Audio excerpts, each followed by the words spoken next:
Are the New York Mets looking to add two more bats to their lineup before spring training? According to some reports that they were in on Teoscar Hernandez, it seems like the Mets are still willing to spend to bring in some more bats, but also Pete Alonso is getting some interest from the Giants in free agency. We're going to talk about all of the latest rumors on today's show.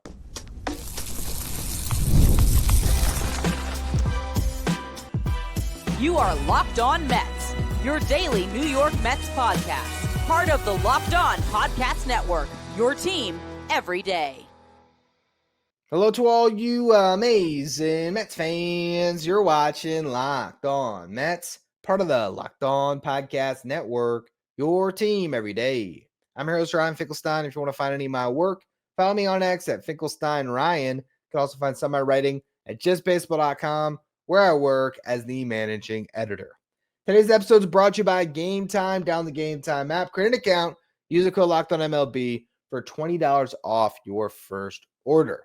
Now, Saturday was a relatively slow day in MLB free agency, but there was a couple of reports that came out that were linked to the New York Mets that were pretty interesting. We're going to start with one from Tim Healy from Newsday, which was later confirmed by Will Salmon of The Athletic, that the Mets had offered Teoscar Hernandez a 2-year deal prior to him re-signing with the Los Angeles Dodgers.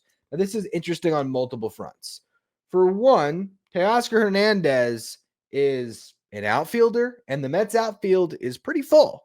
They got Brandon Nimmo, they got Jose Siri and Tyrone Taylor as their defensive specialists in center. And of course, they now have Juan Soto. So where exactly would Teoscar Hernandez have fit? It seems like, at least in my opinion, he would have been the Mets DH. They likely could have had Juan Soto DH some as well. Maybe Brandon Nimmo at times with DH just to keep all those guys fresh. And on occasion, you could slide Nimmo into center field, but I think this was a lot more about just adding a bat and viewing that DH spot as a place where it doesn't really matter what position the free agent plays, just get the best possible bat available. And Teoscar Hernandez obviously fits into that category. If you look at the market right now, Teoscar Hernandez was the best fit to potentially target on a short-term deal. And that's what the Mets did here. A 2-year deal for Hernandez. Now, he ends up signing a 3-year deal with, I think, a club option, actually, with the Dodgers. That's where he wanted to play. He just won a World Series with them. Makes all the sense in the world that he re-signed there. But the Mets' interest does indicate that they aren't just looking at the rest of their offseason and saying, you know what, let's sign one of Bregman or Alonso, and then we're good. No, they are clearly willing to pursue addressing this lineup further and bring two bats into the fold as they try to build that lineup around Juan Soto. And also this tells us that the Mets are willing to spend for that second bat, as Teoscar Hernandez got a contract worth over $20 million per season. The Mets offer was reportedly in line with that deal when it came to average annual value, and it didn't have any deferred money. So it would have been maybe 2 years, $45 million potentially to be the Mets DH. Also, Teoscar Hernandez has a qualifying offer attached. So the Mets already gave up draft picks when they signed Juan Soto. For any free agent that has a qualifying offer attached, the new team that signs them has to forfeit draft capital. If you're a luxury tax team, that draft capital is a second-round pick, a fifth-round pick, or your second and fifth highest selections, as well as $1 million in international bonus pool money. For the Mets, if they were to sign a second free agent now, they'd have to give up their third and their sixth-round pick, and I believe another $1 million in international bonus pool spending. So that is a lot to give up for a bat that would only be with your team for 2 years, but the Mets are clearly in win now mode, and that does open up the door for them to also pursue Anthony Santander or Alex Bregman, along with bringing back Pete Alonso, if that's ultimately what they do here. So this is pretty interesting. The Mets also are in on Jock Peterson, so they clearly have a interest in bringing in multiple bats. And it does feel like right now that is their primary objective. They've already addressed the starting rotation. They re-signed Sean Manaea. They signed Clay Holmes and Frankie Montas. They believe in Kodai Senga and David Peterson. They also brought in Griffin Canning for further depth. I think that is a market that they're pretty much out of now, outside of the pursuit of Japanese phenom Roki Sasaki. Now, when it comes to the relief market, that market is moving rather slowly, We have not seen many relievers sign outside of Aroldis Chapman and Blake Trinan, who went back to the Dodgers. So you still have some big names in the market. Kirby Yates, David Robertson, who had great years in Texas with the Rangers. They're on the market. You still have Tanner Scott and Jeff Hoffman, a couple of really good late inning relievers who should get big deals. We don't really know where the Mets stand in that market, but I think David Stern is very comfortable waiting out the relievers and pick and choosing the guys that he thinks can pop in the Mets bullpen and really spackling that unit together. It seems like right now where they're focused is on bringing in some more bats to really build out a dangerous lineup. That's already going to have Francisco Lindor, Juan Soto, Mark Vientos, Brandon Nimmo, but they want more and more on top of that. When it comes to the options, we already mentioned them. Santander obviously is the logical next fit if you were in on Teoscar Hernandez, switch hitter that hit 44 bombs this past year. But Santander is looking for a 5-year deal. So I think if that was going to play out where he ends up signing with the Mets, it would only be if his market really just never develops and he is forced to take a short-term deal to reset his value and he gets the 1+1 with the Mets, or maybe it is a 3-year deal with multiple opt-outs where Santander comes in and he's your DH. He can spell Pete Alonso or Mark Vientos at first base, depending on which direction they go there. And you can always stick him in a corner spot if you wanted to get Juan Soto off his feet as the DH as well. So I would not rule the Mets out to potentially get Santander. I also, as I talked about on our DH show a couple days ago, I mentioned Jurickson Profar as a fit. And I think that actually does make sense. Profar is looking for 3 years. The Mets, I don't think would go there. But again, if he doesn't have that market, the Padres aren't going to just bring him back. The Mets could, sort of cut the line on Profar, give him a higher average annual value on a 1-year deal, even potentially, if not a 2-year deal, and get him to sign to be the DH. They have a lot of options. I think if they had signed Teoscar Hernandez, it likely would have meant shipping Starling Marte out. And so depending on who you add, if it's a left-handed bat that could complement Marte, maybe you keep him. If it's someone that's going to hit against righties and lefties, then you probably try to find another team for Marte. The one option that I think is the clear fallback that makes the most sense still is just bringing back Jesse Winker. That's sort of like the floor of what I think the Mets are pursuing here. They've showed some interest. Jesse Winker would obviously love to come back. And then you'd have that platoon of Winker and Marte in that DH spot. And then you'd hopefully have signed either Bregman or Alonso. But when it comes to Alonso, it seems like he finally has another viable team that is in on him that could push his market along and maybe get a deal finalized with the Mets or this other team. I want to talk about that in just a minute. First, though, a quick word from our sponsors. Today's episode is brought to you by FanDuel. The NFL playoffs are almost here, but it's not too late to get in on the regular season action with FanDuel, America's #1 sportsbook. Because right now, new customers can finish the season strong with $250 in bonus bets if your first $5 bet wins. FanDuel has so many different ways for you to pick up a W. I love looking at players who will score a touchdown. You find the most obvious candidate who scores as frequently as possible. If you're trying to get those $250 in bonus bets, throw $5 on that. But it's always a good thing to look at heading into a Sunday. Scan the league, see which guys you want to look at. Also, if you're an NBA fan, you can look at players to score, the over on their points. Maybe it's the over on their assists, the rebounds, or you can look at the combination of all three, their points, rebounds, and assists. You can bet on that. And remember, this is your chance to get in on that offer. Just visit FanDuel.com to join today. That's FanDuel.com for your chance at $250 in bonus bets. Make every moment more with FanDuel, an official sportsbook partner of the NFL. Stay up to date with all the latest in the world of sports when you check out Locked On Sports Today, streaming 24/7 on YouTube. If you're watching on YouTube, do me a favor, hit that subscribe button. Our next goal is to get to 12,000 subscribers. We're getting closer and closer. Appreciate all of you who continue to subscribe. All right, so the New York Mets have some competition for Pete Alonso. I believe it's really the first time they've had any competition. The Giants are now showing interest in Pete Alonso after missing out on Corbin Burns. On yesterday's show, when I talked about the Corbin Burns signing, I did mention this as a possibility that the Giants would maybe have some interest in parking some of their cash in a different free agent. And if you looked at the market outside of maybe signing Jack Flaherty as the pivot off of Burns, the best free agent that fits their needs might just be Pete Alonso. He would give them the type of power fit that they desperately need in the middle of their lineup, where they already have Willy Adames and Matt Chapman. Those guys are good hitters overall. Adames can certainly hit you 30 bombs, and I believe in the past Chapman might have gotten to that number, but he's more of a 20 to 25 homer guy. Pete Alonso would give them the 40 home run threat that they would desperately need. They're showing some interest. Now, does that mean that Pete Alonso wants to play for the Giants? Not necessarily, but this is what Scott Boras and Pete Alonso need to get the offer they want from the New York Mets. And I know I'm spending a ton of time on the Pete Alonso conversation, and it's probably getting a little bit exhausting. I know I'm sort of exhausted by it. I'm exhausted by all the takes we're seeing on social media where fans are just done with Pete because he hasn't signed yet. Or on the other end, fans that want Pete Alonso at whatever cost. I think that's an extreme too. I don't think the Mets should give in to $175+ million for Pete Alonso.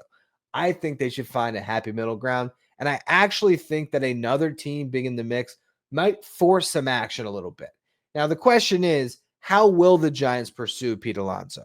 If it is true that the Mets have offered him a 3-year deal at a high average annual value, are the Giants going to view their pursuit of Pete Alonso as one where they can one-up the Mets? They can put more on the table on the shorter-term deal with the high average annual value to get it done?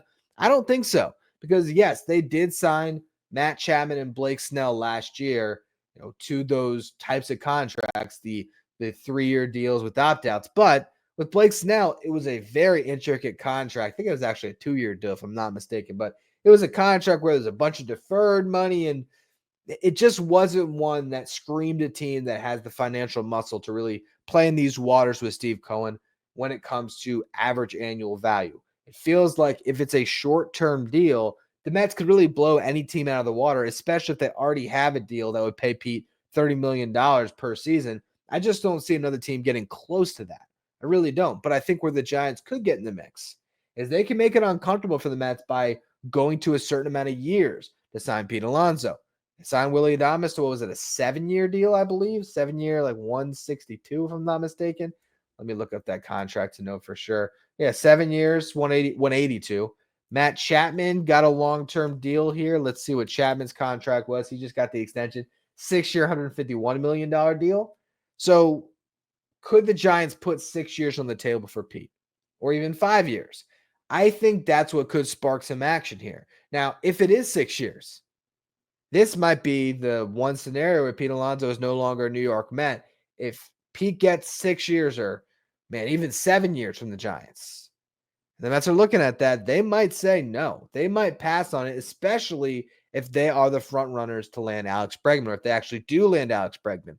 That makes Pete Alonso a lot more expendable. Now, if it's a 5-year offer from the Giants, or who knows, maybe it's a 6-year offer, but Pete Alonso wants to be a Met and he's comfortable taking 5. I think that pushes the Mets off of the short-term deal, and I do believe they are comfortable going a little bit beyond that. It's just not going to be at $30 million per. They're not going to give him $150 million over 5 years. But would they give him $25 million a year with some deferred money on a 5-year deal? 5 for 125 with some deferred money kicked in that brings that average annual value down with their luxury tax a little bit closer to $110 million. I still think that's in the cards. And I actually think in some respects, having another team and on Pete Alonso might be a good thing in the sense that we might get resolution sooner, because if there is a team that starts to push here, then all of a sudden it could force some reaction and action from the Mets to actually get this done. And I still believe that both sides want a reunion. We saw with Sean Manaea. I talked about it when they re-signed him, or even actually might have been beyond that. I think I actually talked about it on the Sizable Gap podcast, where that was the whole buzzy phrase that went around, right? Oh, there's a sizable gap between Pete Alonso and the New York Mets in contract negotiations. And I explained, look, that sizable gap could be the Mets wanting 3 years to get this done, and Alonso wanting 6 years. But I also mentioned that lower in that notes column from John Heyman was a breakdown of how Sean Manaea's free agency played out, where it seems like the best offer he got outside of the Mets was early on in the offseason when the A's gave him a 3-year, $67 million offer to return to that franchise. And instead, he declined it, waited for a better deal. That better deal did not come. He wanted to be with the Mets. The Mets wanted him back. He lands on a contract, 3 years, $75 million, that had deferred money that ultimately paid him about the same amount that he turned down from the A's. So they assessed the market value. They got a deal done. Jon Heyman has also talked about the fact that Scott Boras and Steve Cohen have had multiple dinners celebrating this offseason their relationship and what they've accomplished with the Juan Soto contract, with the Sean Manaea contract, the Frankie Montas deal. These are all deals done between these two sides. I think there's a great working relationship there where they're not going to, at the dead of night, send Pete Alonso to the Giants without checking in with the Mets. And if Steve Cohen wants Pete Alonso to come back, if David Stearns is comfortable going to whatever lengths it is to get him, then they're going to have the rights of refusal, the last offer to bring Pete back. And if the market value suggests that the Giants give him a 5-year deal worth $125 million, that the Mets can match that. If it's maybe 5 for $140 and they really get aggressive, I think there's a world the Mets could get Pete Alonso back by deferring money and getting him that dollar amount. It's just now an obstacle of figuring out what the market really is for Pete. I think there hasn't been a market. So now that there is one, I actually think that this could come to a resolution. But I'm not saying it's going to happen tomorrow, although you really never know.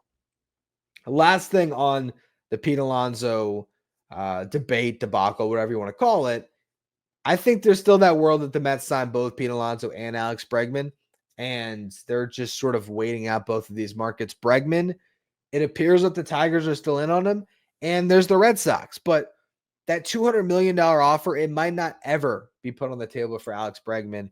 And I think that is the ultimate move for the Mets here still, that I would not rule out the idea of them getting both Alonso and Bregman. But I'd also say, the Mets showing interest in Bregman could very well just be the Mets doing Scott Boras a little bit of a solid.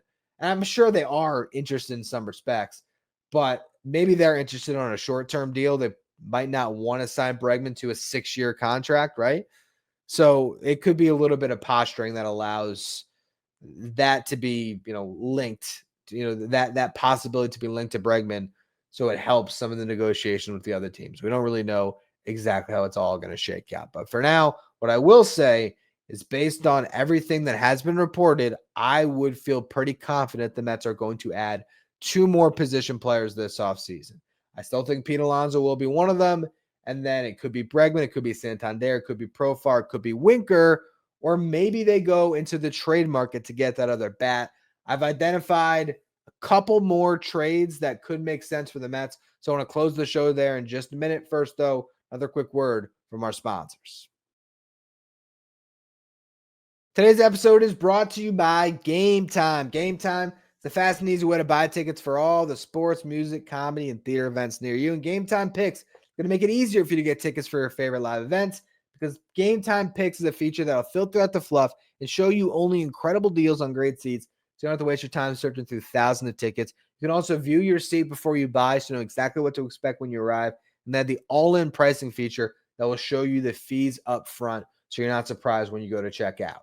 Download the Game Time app today, create an account, use the code LOCKEDONMLB for $20 off your first purchase. Terms apply. Again, create an account, redeem the code LOCKEDONMLB for $20 off. Download Game Time today. What time is it? It's game time. If you're an everyday listener to the show, make sure you become a Locked On Mets insider. This is our texting service where you get updates from me anytime news breaks in the Mets. You can ask me questions anytime. You can also take part in our Locked On Mets signed photo giveaways and get the lineup graphic sent to your phone each day during the regular season, so you know who's in the starting lineup without ever having to go on social media. If you want to be a Locked On Mets insider, find the link in the episode description. Go to subtext.com/LockedOnMets. Now, when you look at free agency right now, outside of the names that we've talked about today, Anthony Santander, Jurickson Profar, obviously Alonso and Bregman, Jesse Winker, there's not a lot of good bats that are available. You're talking about guys like Josh Bell, Joey Gallo, Anthony Rizzo. Those guys just don't move the needle for me. There's some right-handed bats that don't necessarily complement Starling Marte, like a Mark Canha, like Austin Hayes, like Tommy Pham. So if you're looking for a left-handed bat, similar to Jock Peterson, although probably not to that level, that can complement with Marte at a DH or in a DH platoon, there are a couple names that could be on the market that I think make some sense. So I already talked about Trevor Larnach on the DH episode, I believe it was, a couple days ago. He's still out there. He's on the Twins. We don't know for sure if they're trying to move Larnach, but you would think that they could probably get a deal done for a guy that's good, not great. Hit 15 home runs last year, had a 771 OPS, has 3 years of control. I could see something working out there, especially if the Mets were to eat the Christian Vasquez contract. That is a deal that the Twins are trying to get off their books. I think it's like $10 million for a catcher that's not very good anymore. The Mets could either take it on and have him be their backup, or they could eat half of the deal and cut him and just save the Twins $5 million. And doing that favor might help you get Larnach for a pretty cheap return. So that's one option. I was looking through to try and find some other ones, and a name that jumps out to me is Ryan O'Hearn. The Baltimore Orioles have a prospect that's a corner infielder in Kobe Mayo that's pretty much ready to go. And when you look at their infield currently, they obviously have one of the best shortstops in baseball in Gunnar Henderson. They have a former top prospect in the game.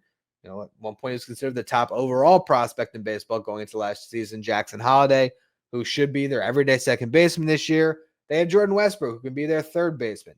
Now, Kobe Mayo could also be their third baseman. They could have Westberg shift into the outfield, though he hasn't done a lot of that. I just think his athleticism, it could be viable at some point.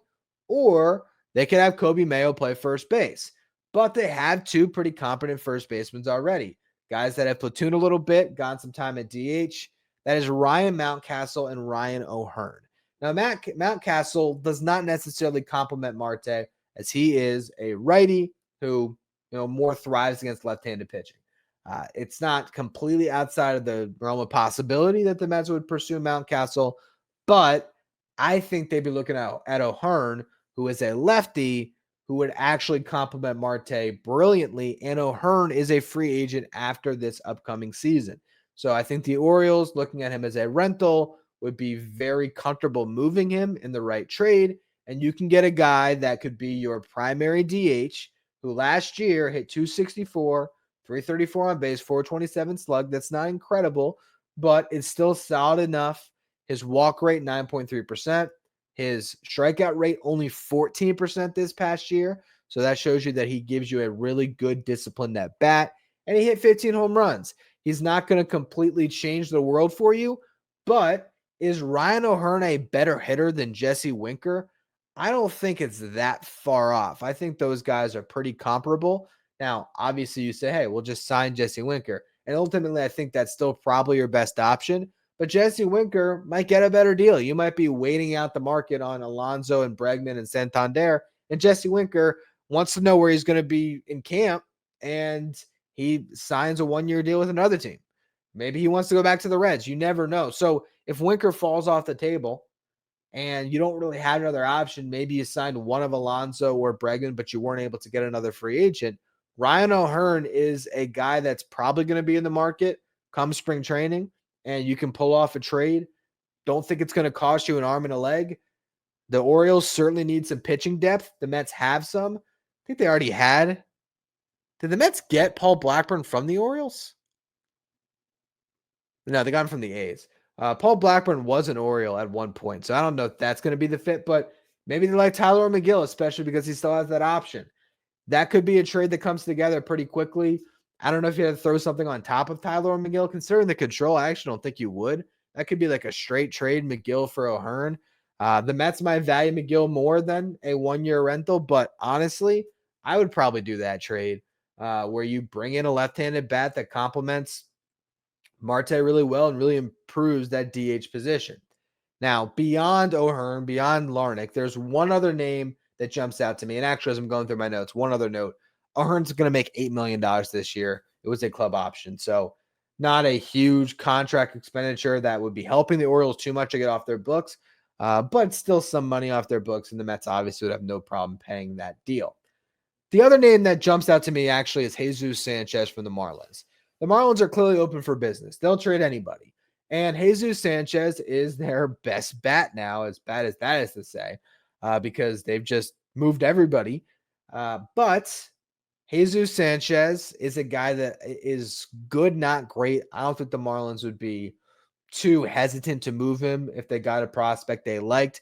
And if you saw what they did when they moved Jesus Luzardo, they were really excited to get a young prospect with a lot of upside. I think the Mets have a lot of depth in that regard. They don't have a ton of upper level impact guys that could slide into the Marlins lineup tomorrow. You're right. I don't think that you're going to trade Luis Angel Acuna, for Jesus Sanchez. No chance. But could the Mets trade one of their young shortstops in their system?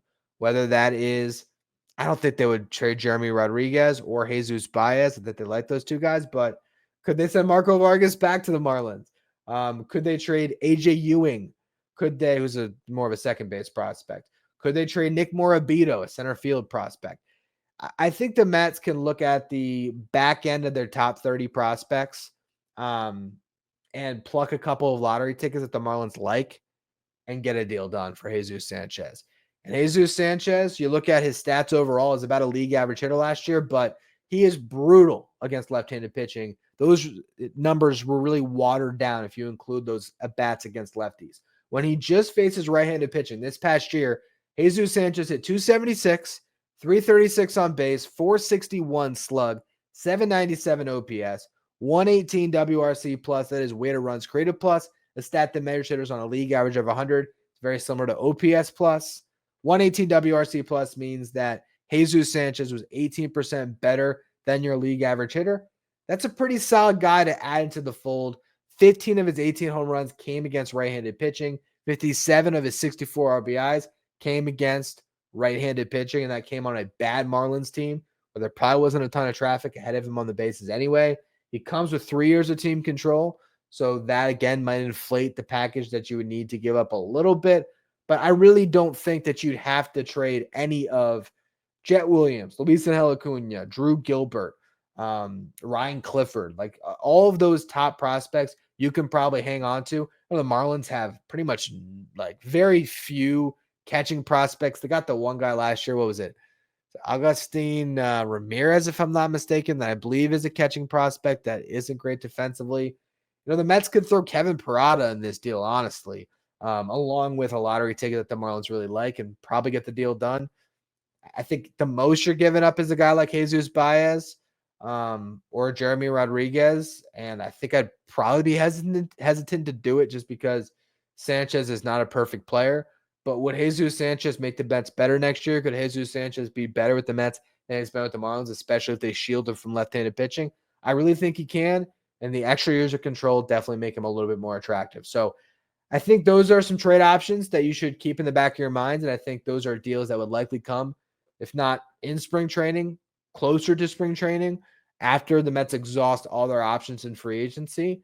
But they do have other avenues to add a bat, and they also could allow themselves in that instance to go into camp and see what they have with Brett Beatty, see what they have with Ronnie Mauricio, see what they have with Jared Young, who they signed to that major league contract, and he has those options. A guy that can play a little outfield, play around the infield, and a guy that's put up some really good numbers in the minor leagues and was really great in the KBO and limited sample last year. So the Mets could absolutely wait on the trade market until they get into camp and see what they have.